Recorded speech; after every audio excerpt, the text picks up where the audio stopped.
మీరెప్పుడైనా చనిపోయిన కోతి శవాన్ని చూసారా? ఖచ్చితంగా చూసే ఉండరు. ఎందుకంటే త్రేతాయుగంలో తనకు సహాయం చేసేందుకు బదులుగా వానరులకు రాముడు ఒక వరమిచ్చాడు.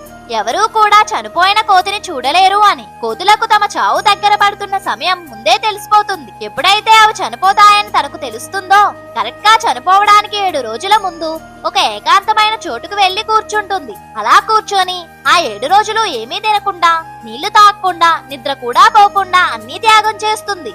అలా కొంచెం కొంచెంగా తన శరీరం పనిచేయడం మానేస్తుంది. మెల్లగా తన ఆత్మ శరీరం నుండి బయటకు వెళ్లిపోతుంది. ఆ తరువాత తన శరీరం మెల్లగా డీకంపోజ్ అయ్యి భూమిలో కలిసిపోతుంది. ఒకవేళ ఏదైనా ప్రమాదంలో లేదా కరెంట్ షాక్ కొట్టడం వల్ల ఒక కోతి చనిపోతే మిగిలిన కోతులు ఆ చనిపోయిన కోతిని దూరంగా ఎవరూ చూడని ప్లేస్ కి తీసుకువెళ్లి విడిచిపెడతాయి. చనిపోయే చివరి టైంలో కోతులు ఆ శ్రీరాముణ్ణి తలుచుకుంటూ చనిపోతాయి. దీనికి కారణం మళ్లీ జన్మలో అవి ఏదో ఒక రూపంలో జన్మించకుండా ఆ శ్రీరాముడిలో కలిసిపోవాలని. జై శ్రీరామ్ అని కామెంట్ చేయండి.